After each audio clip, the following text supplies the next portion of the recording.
Look at this pile of farm animals. These puppies are just constantly muddy. I keep this water bowl full. And yes, I do clean the water out every day, but that's what happens. It is what it is.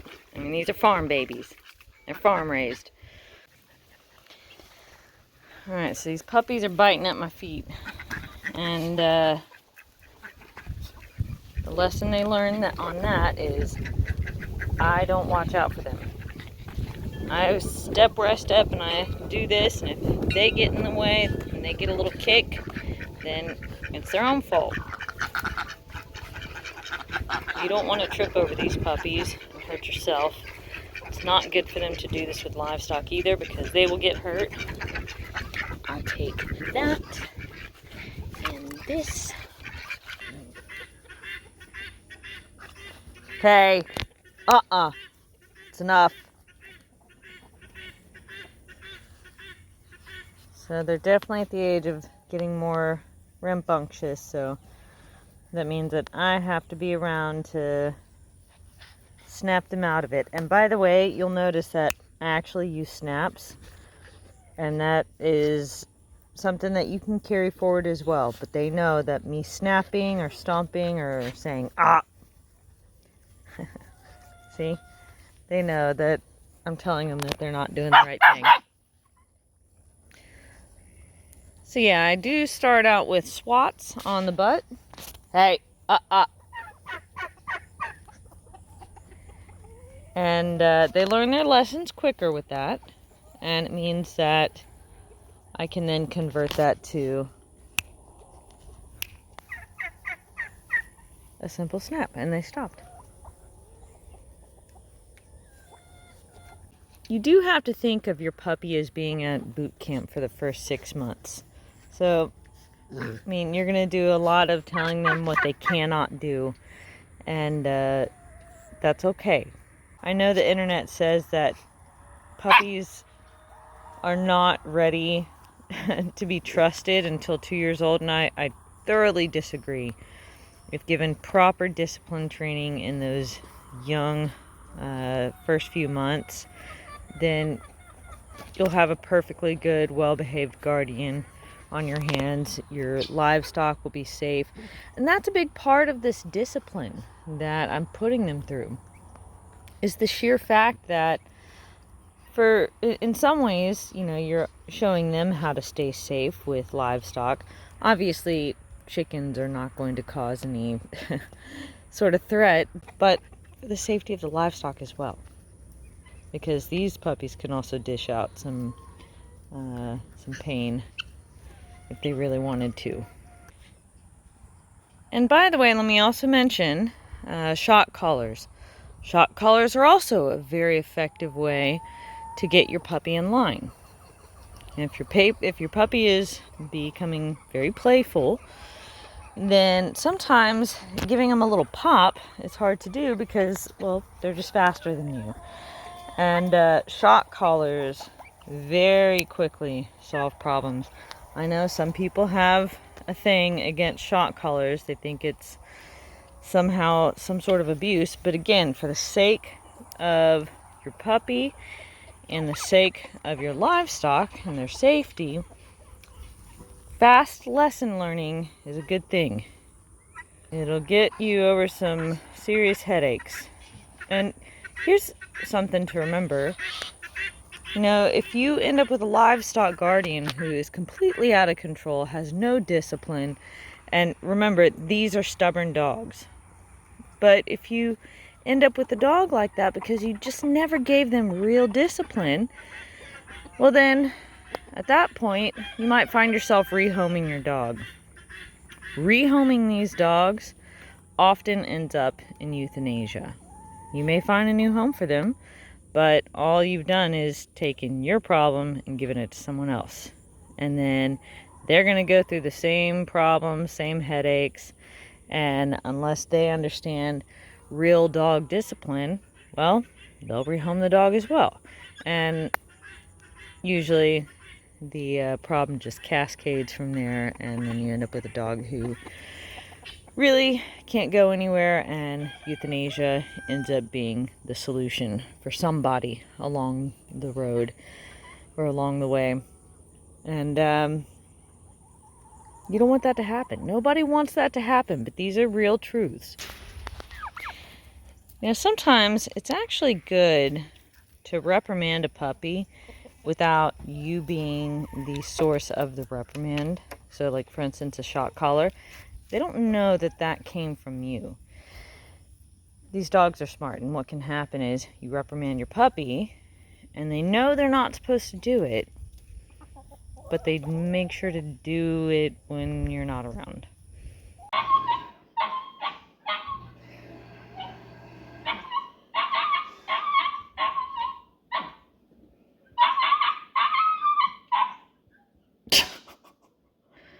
Oh my God.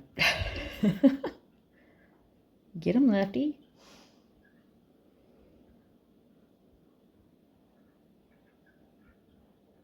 That puppy could just move. There's Lefty's girlfriends. So last season when we had puppies, 2 women who got a puppy from us, they got Lefty 2 girlfriends. Well, one of my neighbors decided they also wanted to give Lefty some girlfriends, but one of those girlfriends turned out to be a boy. Okay, it's morning time, and I see 2 puppies. One over there. Oh, we got puppies in the pasture. Puppies over there.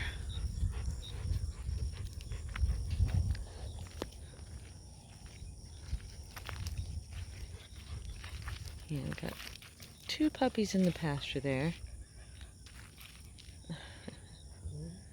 That's awesome. Here's Bobby Joe coming back. Good morning, Bobby. Good morning, Bobby. Hi, Bobby Joe. There's Rye. Let me guess. Purple girl. I'm going to reapply paint this morning. What do y'all have? Oh, look at that. We got more puppies over there. 6, 7, 8, 9, 10, 11. So, I mean, there's 2 more puppies somewhere, but... Oh, I can see them down in the pond. They're coming up.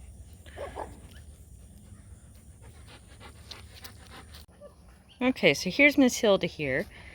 And when it comes to socializing with your puppies, I recommend doing very little of that, especially at first, because you really don't want them becoming obsessed with you.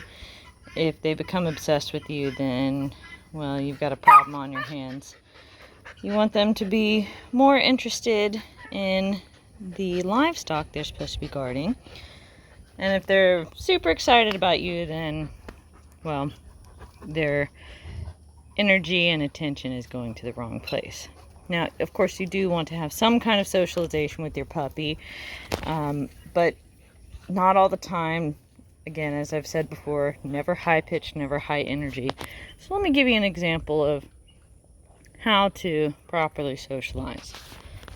Alright, so here's Hilda, and I don't like kneeling down. If I kneel down, of course she's going to come right to me, but she'll bombard me, right? So instead, I'm going to make sure that I stand up, and I just give her slow pets. If she starts getting too intense, I just say, hey, hey, calm down, calm down, calm, good girl, there we go. Nice and calm. And this girl does have plenty of energy. Hey, good girl. Now with that little bit of socialization, you don't do it for long, and you don't do it for long and you don't stick around for long. It's always short stints of attention, and then you basically act like they're not there because they're supposed to be doing their job in those moments instead of paying attention to you. Hey. I saw that she was about to get playful with Kitty. So I preemptively redirected her energy.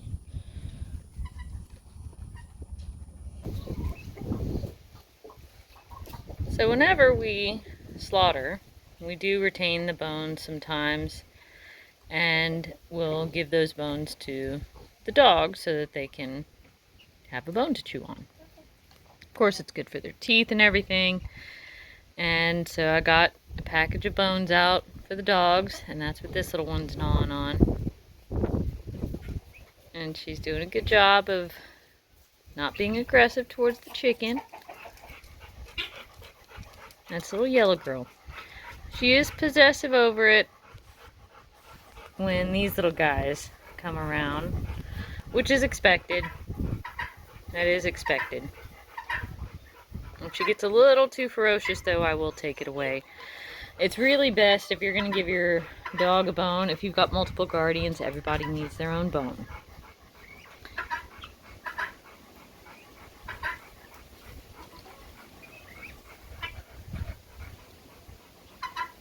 So at this age, when it comes to puppies eating, so at nighttime, that's when they get their big meal, I am at this stage practicing putting my hand, yeah, she's doing that towards the other puppy. But I am practicing putting my hand in the bowl next to the puppies. I'm actually trying to get a reaction out of them so I can correct them on that. It has to do with food aggression. If these dogs become food aggressive and it gets out of control, then you've got a real serious problem on your hands. So yes, I do practice putting my hand in the bowl. If they react to it, I reprimand them for that. And that's something that you should practice often with them from a young age throughout adulthood. You don't want to antagonize them, but they need to be okay with you putting your hand in their bowl. And the entire family needs to practice that. Oh my gosh. I can't help it. It's on display. Oh, yeah. That's a good belly.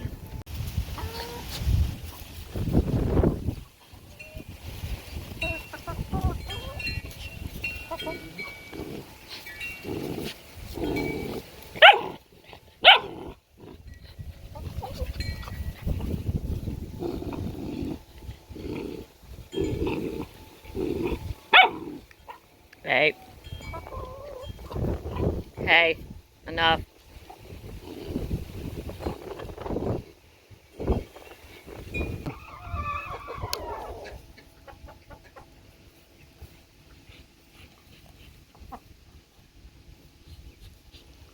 Isn't that neat? She's okay with the chickens joining, but not the other puppies. These puppies are really doing excellent. I'm telling you, early discipline makes all the difference. Now you have to continue with that discipline. You can't give them slack just because they're cute little puppies.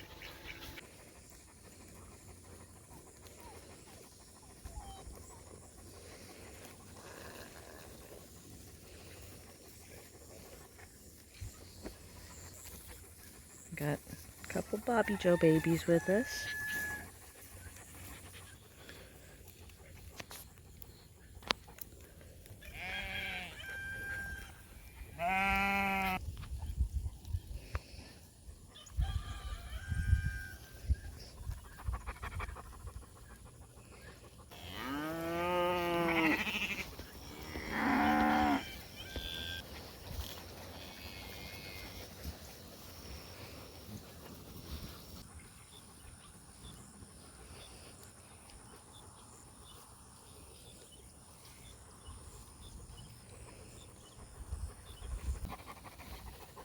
That little purple girl just loves the kitty cats. Yeah. That kitty cat doesn't want to play. Scooter. Hi, Scooter.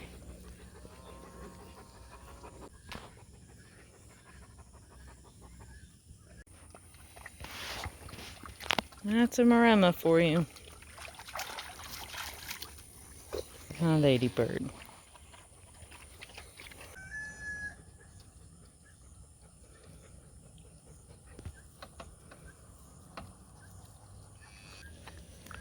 Good. Yeah. Good baby. Good baby.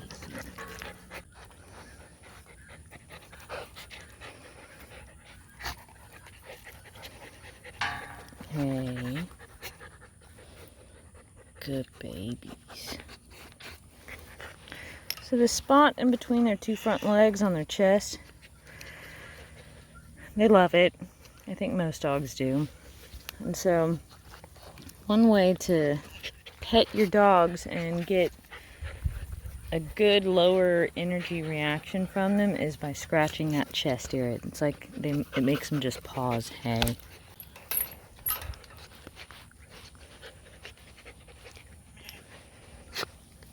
Come on, ladies. Yeah, so excited. So I'm just gonna point out as they go through here just how well conditioned they are. And look at our pastures. They look so awful right now. I mean, we're in drought number 2, back-to-back years. And I'm so proud of this herd. I've done a pretty good job of sourcing good genetics and breeding them appropriately. I mean, the way you know a cow is in good condition is you got to look at their tail head. Look at those chunky tails. Those are well-conditioned animals right there. Fat bottom girls. Look at that. They're so healthy. There's only a couple cows in this herd that really don't have the best condition. She looks great. She's got a nice chunky tail head. So I would say one of them is T, right there. So excited. Now she's an old lady. She's about as old as it gets.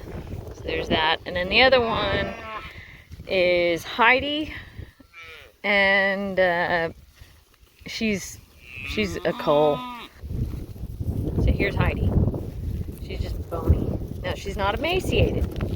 She's not emaciated at all. I mean, she's a good-looking cow. She's just not efficient like these other ladies are.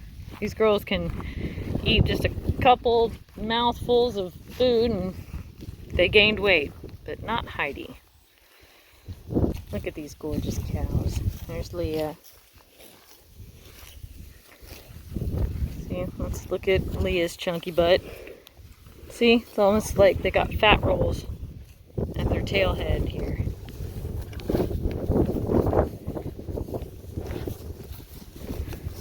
So they'll have fat rolls. She's got big fat rolls, and then a fat pad right here. See, we got fat pad. You can grab it. We got fat rolls on the tail. Good healthy mamas. And she's nursing a baby. Can you believe that?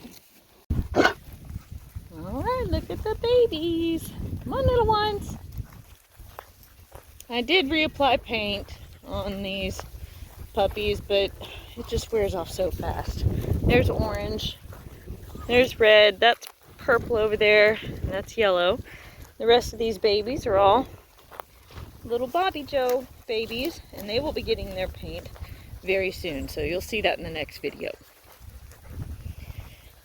Look at my poor pitiful pastures. There's Purple. She's patrolling a little bit by herself. She's a good dog, man. She figures it out on her own. She's pretty fearless. Where's Yellow Girl? Where'd Yellow Girl go? She might have gone back. Yellow Girl likes her chickens. She's definitely a chicken girl. She's great about that. So at the end of this week, the sheep and cattle are going to be back up at the house. We're rotating a little bit quicker on these poor pastures of ours.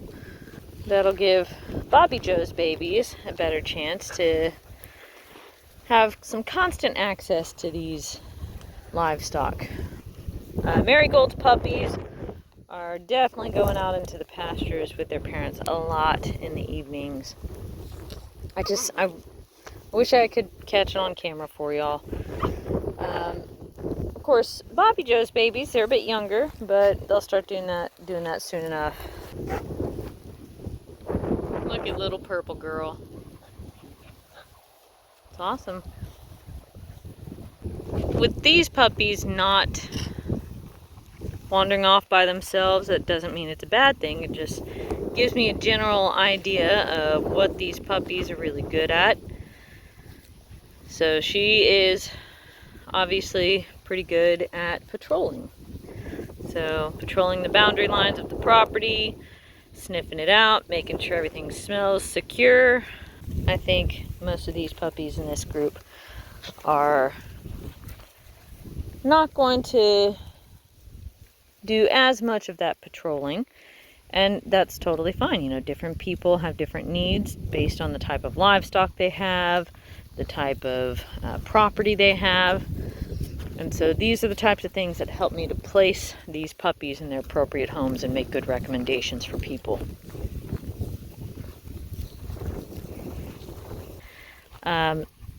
Orange Boy, definitely the most intelligent.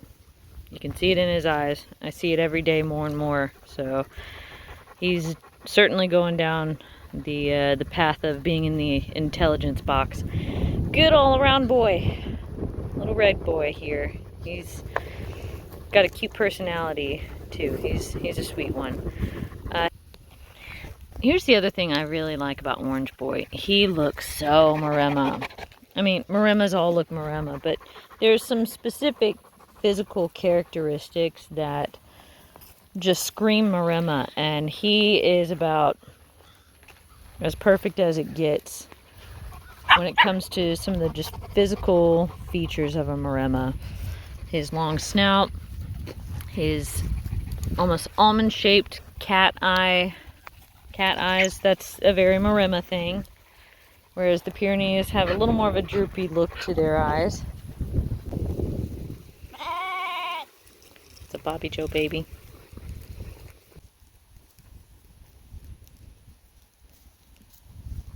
Oh, look at this little Bobby Joe baby. Hi. So everybody got dewormed the other day. Yeah. Because we all know you puppies put your mouths on everything. Now we're going to go visit this stock tank. Nice Marigold. She is shedding. I mean, all my dogs have shed out pretty well, but she's got this little mohawk. And I just need to get a brush and help her shed out this last little amount on the top. You look funny, girl. Look at that. Look at it. It looks crazy. You got a funny hairdo. My favorite brush to help them shed, works the best with their hair, a rake brush. They sell that rake brush at Tractor Supply. I think it's $9 or $10. All right, babies. That was good.